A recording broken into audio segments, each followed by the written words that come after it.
Good evening. Jeff, thank you so much for the generous offer. Adrian, to the entire team of IPA, it's really a deep pleasure to have the opportunity to share this evening with you guys.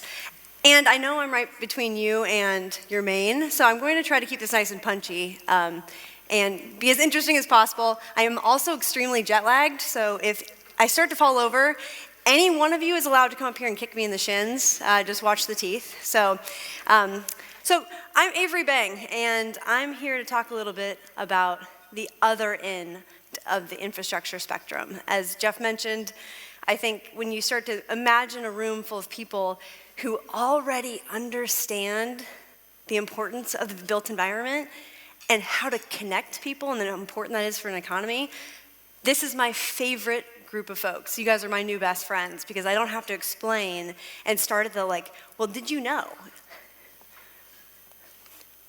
But did you know? So imagine you walk everywhere. Your children walk to school. You're probably a farmer, and you're walking to the market. You're walking to get your seeds and your fertilizer. You're walking when you need to go see healthcare, whether it's you or your partner or your children. And imagine the only way to get to that place where you need to go between Gondar in Ethiopia and Gojam is to find 6 of your best friends and have them hold tight on either side of the river, and to hope that coming across was worth the journey. For over 10,000 people in this particular region of Ethiopia over the Blue Nile, this was their reality. And this is the reality, unfortunately, for many, many people around the world. And that basic infrastructure that so many people in society just take for granted is anything but taken for granted in these communities. So imagine if your journey for your little girl going to school during the dry season was over a log, and during the rainy season was at home.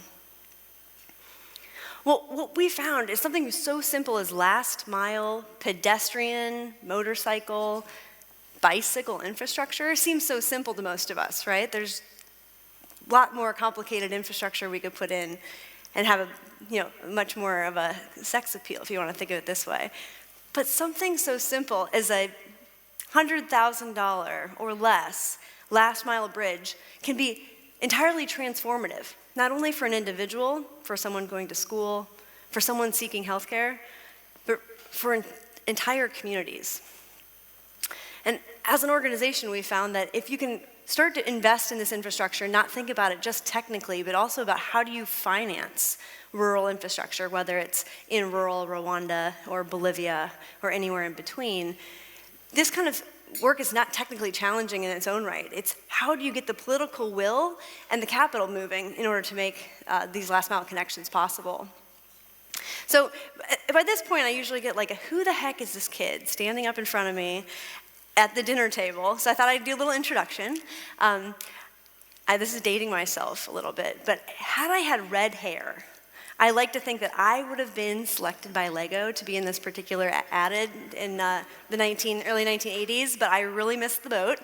So I instead just decided I would play with Legos and maybe one day fulfill my real full potential to be on the poster child of Lego. And I'm still waiting. So if any of you guys know anyone at Lego, I'm still a big fan. Anyone else? Are we Legos people on this side of the pond? Brilliant. So I really got my start thinking about how to work in the built environment, but ultimately decided to go to uni to play football. And I think for many of us, we're trying to find really our road to Rome. And for me, it was, I'm going to figure out what it is that I'm most excited about and what can I do in a team environment. And for me, that was taking a scholarship to play college soccer. Kind of left those Legos in the background, if you will. But there's something missing about being a student athlete, I think, especially in the ripe age of 20 and you're trying to figure out, well, I'm sure as heck not going to play professionally. I'm not that good. So what's next? Where do I put all of this attention and all this passion? And what's going to be my sense of purpose after I finish my uni degree? So I did what I think every rational 20-year-old should do. I bought a one-way plane ticket to a place at that time I could hardly find on a map. Obviously, coming from middle America, Fiji is quite a bit further, and my map is pretty poor, so apologies for if we have any Fijians in the room for overshooting by a good solid few miles. But when I was looking at what could I do to navigate this passion and this enthusiasm for doing something big in the world, I'm a bit of a perpetual optimist, so if you couldn't tell, I could be excited about a lot of things. I could do, I could be, you name it. Legos is still at the core, but all sorts of interesting things. And going somewhere to really reevaluate, what my sense of purpose in life and maybe where that career was going to go felt really important. And what I think I kind of expected was going to be, beaches and what one might imagine you see on all the glamorous brochures. But what I found when I was living in Fiji was a stark difference. And from the people that I've met here tonight and at the advisory board this afternoon, my understanding is a lot of people here have actually spent quite a bit of time in many, many remote places around the world, including here in the South Pacific. And the reality for people who live entirely in a walking world is a very different one, and many of whom live not so far from here. So in Fiji, what I found was, as I was volunteering for the essentially a healthcare organization, and we're doing good work and trying to get to where we wanted to go, to be able to help women with early breast cancer detection, what we found is you leave in the morning, and you didn't know if you're going to be able to reach that community tonight or this afternoon. So the difference between being able to work with that community or not was entirely based on the height of a river, and also on a little bit of an ambition to be able to cross some pretty sketchy things when the water was low. And I think what was interesting is at that time I thought it was a fairly finite issue. Maybe my worldview was quite small. But what I've spent the last 13 years really obsessed about is understanding that the root cause of poverty for so many people is actually the lack of access. There's over 1 billion people.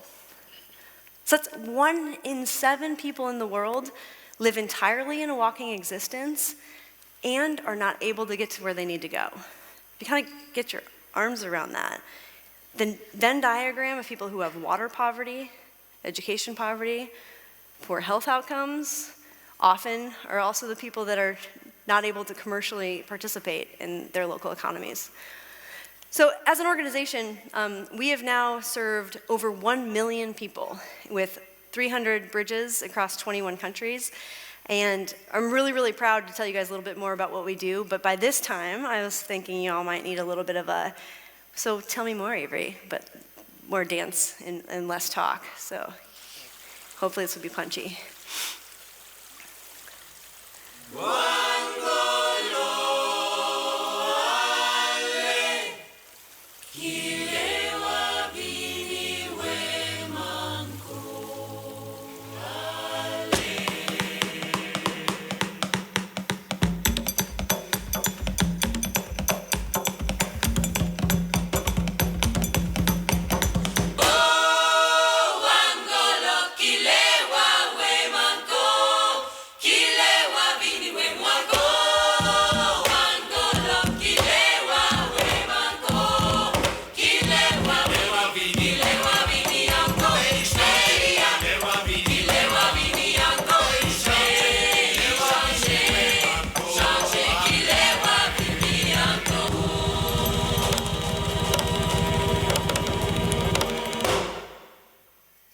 Boom. Does that give you guys a sense of scale? I always get a little bit of a question. Okay. Thank you. So I think as an organization, what we're really proud of is we start to think about what's your impact. And 1 million people is kind of a big number, kind of a small number. Depends how you want to cross-section it. For your projects, that's quite small. But imagine people who live entirely in a walking world in the rural context. That's a lot of individuals at any given day are now actively participating in their local economies. We've built over 10 linear miles of bridge, up to 2 football fields in length. We kind of have a sweet spot in technically challenging but also high impact projects. And I often get asked, especially in a room of well above average uneducated folks and people who already understand infrastructure. It's like, well, Avery, why do you do footbridges? You guys, you should get into the more of the vehicular access and really help to do all sorts of infrastructure. True. There's a huge need for all types of infrastructure, particularly in the remote areas of emerging frontier markets. But footbridges, guys, are really low cost, 30-year lifespan assets that can be built really efficiently and serve the predominant method of transport for the most people. So the one car that could come in to maybe help is usually extractive, and it's certainly not being used by the masses. So let's put something intermediary in that allow kids to get to school, that allow women and all of us to have better health care and have access to jobs and labor market income. And something I'm obviously in the social sector, so I get kind of put in that nonprofit, girl category. Put her in that box, and I'm like, well, I'm a capitalist, Like, I think if we're gonna really change the rural economies, we gotta make some money, and we've gotta figure out how to do this. So, one of the things we're really proud of is we've gotta have third-party validators come in and understand what is the economic impact of this rural last-mile infrastructure. It's not really been done, and certainly not been done at scale. So we worked with the University of Notre Dame and Yale to look at our work in controlling essentially at the community level for a bridge compared to those without. And what we found is really interesting, both on farmer profitability as well as labor market income. So if you think about access to jobs, that might be quite an obvious one. You're able to get to work or you're not. So there's a pretty significant gain. But really interestingly, and I shared this with the advisory board today, so apologies for a repeat, but imagine if it's you and your brother, if you're a woman, and conversely for the guys in the room, and there's a woman and a man standing by the side of the river in the morning, deciding to go to work.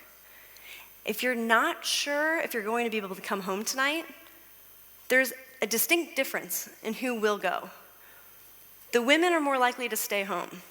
If you don't know if you're going to be able to swim across, you might get stuck on the other side. Most men will take the risk. And that's key, guys. That's not dissimilar to all the infrastructure work that you guys are all doing that is also probably often unseen by the general public. People don't even know the risks they're not taking. But what was really interesting is in working this research study, we were able to compare communities that got a bridge compared to those that did not. Farmers who knew that they could predictably go to market were able to buy more inputs. They bought more seed. They bought more fertilizer. If they had more land, they planted it. If they were, like most farmers, if you weren't sure about the seasonal increase of a river, you're gonna have to store a certain amount of your production to make sure that your family is fed. And so the minute that you know you can cross that river, you don't even have to go in order to capture the benefit. Your risk-taking behavior totally changes. You can decide how much to plant. You can have higher yields. You end up getting to time the sale of your production and pick your market. So this had profound and significant impacts on these rural farmers. 75% increase in farmer profitability. And remember, I'm this farm girl from the middle America in Iowa. So, if I imagine walking down the street in, where my granddad's got a farm, and so is the next guy, and I was like, I could increase your profitability by 75%. I would be the most popular human in the universe, right? And so here we are in rural Rwanda, rural Nicaragua, and it's something so simple and so tangible as this tiny little infrastructure project makes such profound differences on the lives of individuals, families, and communities. But critically, I think one of the things that I made a really false assumption when I got started as a civil engineer was I thought it was a technical problem. And so we went about this in a very linear way. One project, one contract, one design, poof, repeat, rinse and repeat. But the reality is that we've just spent 15 years to serve 1 million people when there are 10,000 odd communities that need to be served. We're never going to solve this problem in our lifetime. So we've really started to think about this more as a project finance challenge. This has very little to do with not being able to get the technical chops and the really smart people behind the organization to figure out how to design complex structures. This is more of how do we get rural infrastructure financed at scale in places that you're certainly not getting municipal finance. And the projects are so small, they don't make sense for the federal level often to participate in the public sector sense, but yet too big when aggregated at the municipal. What we're really excited about, and hopefully at least a few of you want to talk to me about this after dinner, is that we just launched a 5-year program in Rwanda to actually solve the problem for an entire country in partnership with the government. So the public sector is really the first and most important partner here, and they are the ones taking all the credit, as they should. But they're co-financing a 5-year program that will connect over 1.1 million Rwandese by essentially creating a portfolio of 355 bridges. It'll be roughly $28 million, of which the public sector is putting in over 12 million of that, which in the African context, and for those of you that have done good charitable work, that's a pretty significant investment we're very proud of. So I'd like to kind of extrapolate that, and I know that's not entirely fair, especially in a room with some economists, but I want to go back to that household level income and that farmer.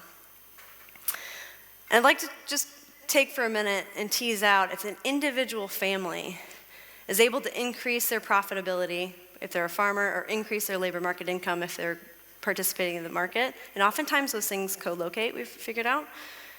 And you imagine their starting household level income is quite low. You know, we're talking about people that live on less than $2 a day. And you increase that by 30%. So call it $400 person per year, increase that 30%. In the Rwandan context, we're looking at 4,500 people per bridge, mean average as it goes. These assets pay for themselves many, many, many times over the life cycle of these bridges. I won't do the economic rate of return, or IRRs, or however you want to shake that for you. I think it's not an exacting science. We obviously have a lot more data to collect. But we believe that once this program is actually launched and you can start to imagine rural infrastructure at scale across an entire country and it actually gets solved, that this will become a preferred method for being able to do development work, not only in Rwanda, but hopefully elsewhere in the world as well. So with that, I have one last call to action. For my public sector friends in the room, thank you for all of your great work. You guys are the ones really leading the charge, and I've always looked to Australia in the way that you guys are really, I think, much more innovative, certainly than I'm back in Colorado. And to the private sector people in the room, a number of you guys are friends and family. We do engage a number of the companies here in helping to solve this problem, from the Bechtels to the WSPs. Thank you. Appreciate it. Couldn't do it without you. And to the entire group, I really appreciate your time and effort. So, good evening.